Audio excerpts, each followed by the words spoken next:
So, hello everyone! Welcome back again sa aking channel. And for today's video ay gagawa tayo ng DIY home fragrance. Ayan, kung gusto nyo maging mabango ang inyong bahay sa simpleng paraan ay panoorin nyo ang video na ito.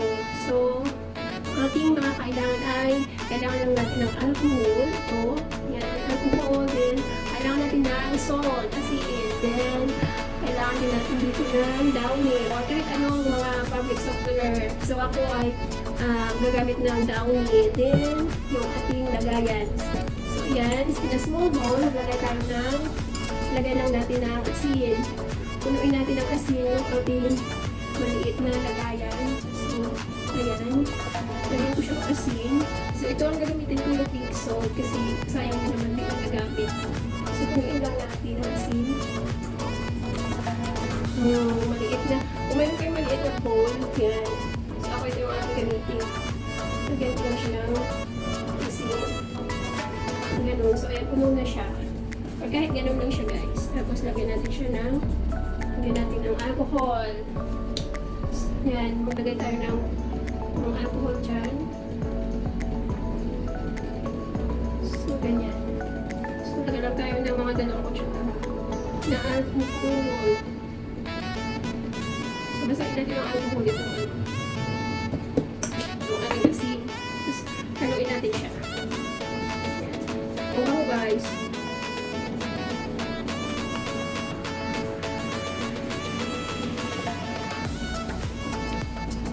So, ayan, pagdanin natin siya.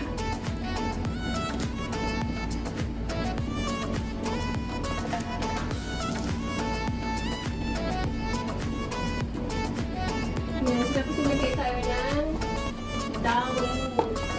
So, yung fabric softener. Kung anong meron kayo, pwede yung gumamit ko ng comfort. Nilagyan natin siya ng 2 kutsara.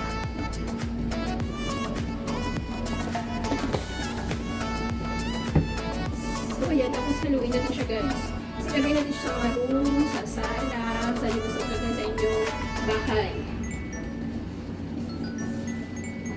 Yan, so, in this way, hindi na kayo kailangan bumili pa ng mga home freshener or ano pa man.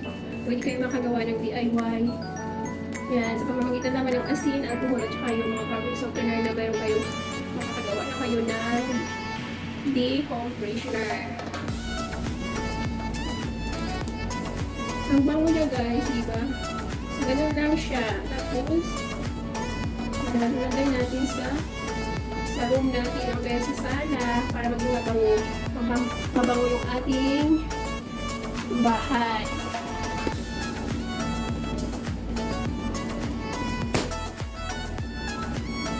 Ganun lang kasimple, guys, ang gumawa ng home fragrance. Ang bango niya, guys, sobra.